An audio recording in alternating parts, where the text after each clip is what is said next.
একদিন দুপুরে নবীর ঘরে কান্না শোনা যায়।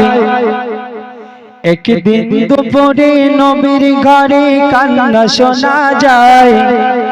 আম্মা খাদিজা কাঁদছে কেন পড়িয়া সিজদায়।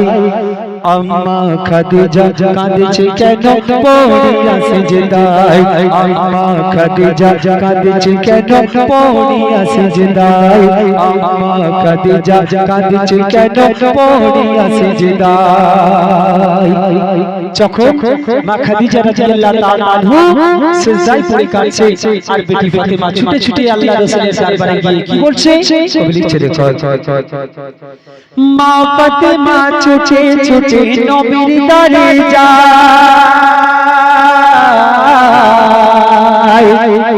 ও গো মা ফাতেমা ছুটে ছুটে নবীর দরে যায়। গিয়ে মায়ের দুঃখের কথা নবীকে শোনায়। গিয়ে মায়ের দুঃখের কথা নবীকে শোনায়। দয়াল নবী ঘরে ফিরে দেখলো কি হায়। দয়াল নবী ঘরে ফিরে দেখলো কি হায়। দরজা জানলা বন্ধ শুধু কান্না শোনা যায়। দরজা জানলা বন্ধ শুধু কান্না শোনা যায়। দয়ার নবী ভেবে না পায় কি কারণে হায়। দয়ার নবী ভেবে না পায় কি কারণে হায়। আম্মা খাদিজা কাঁদছে কেন পড়িয়া সিজদায়। আম্মা খাদিজা কাঁদছে কেন পড়িয়া সিজদায়। একদিন দুপুরে নবীর ঘরে কান্না শোনা যায়। একদিন দুপুরে নবীর ঘরে কান্না শোনা যায়। আম্মা খাদিজা কাঁদছে কেন পড়িয়া সিজদায়। আম্মা খাদিজা কাঁদছে কেন পড়িয়া সিজদায়। দয়ার নবী বলল এবার ওগো খাদিজা। দয়ার নবী বলল এবার ওগো খাদিজা। দোহাই তোমার তুমি এবার খুলে দাও দরজা। দোহাই তোমার তুমি এবার খুলে দাও দরজা। ভিতর থেকে কান্না শুরু করলো খাদিজা। ওগো ভিতর থেকে কান্না শুরু করলো খাদিজা। সব শর্ত আমার করলে পুরা খুলিব দরজা।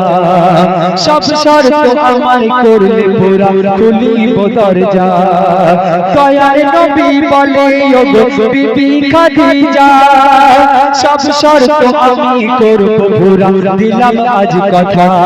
সব শর্ত আমি করব পুরা দিলাম আজ কথা। তো কি শর্ত এবং কি প্রশ্ন আল্লাহ রাসূলের কাছে করেছিলেন সেটা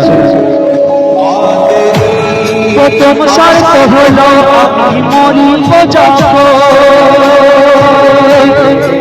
ওগো প্রথম শর্ত হলো আমি মরিব যখন। তোমার গায়ের জামা হবে আমার কাপড়।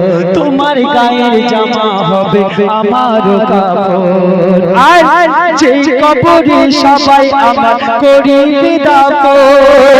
যে কবরে সবাই আমার করিবে দাফন।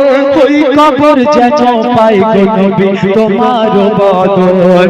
ওই কবর যেন পাই গো নবী তোমার বদন।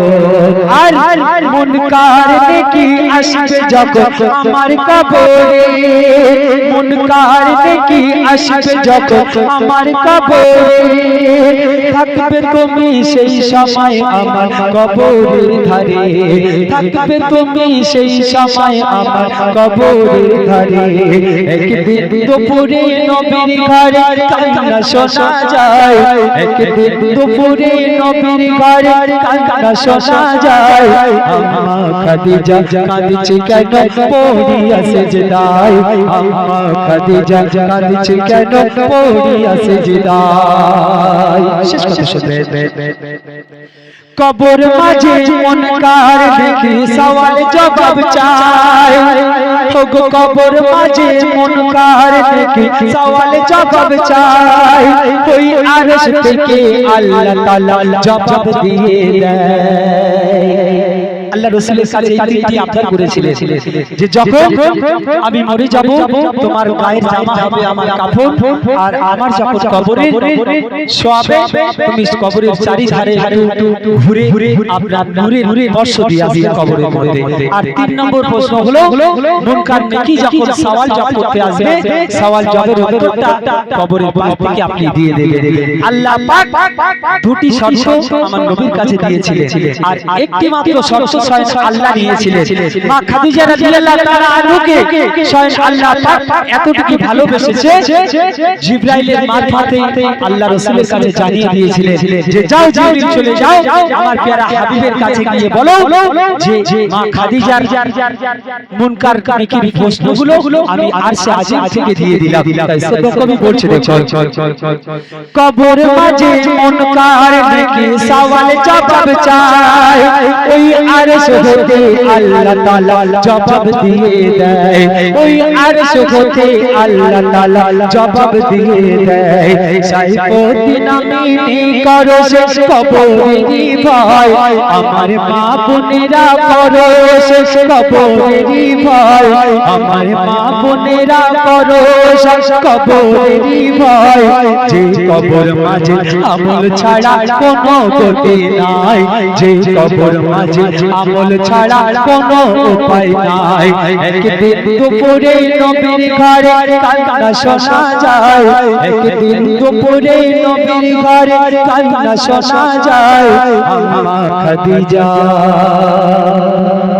কাঁদছে কেন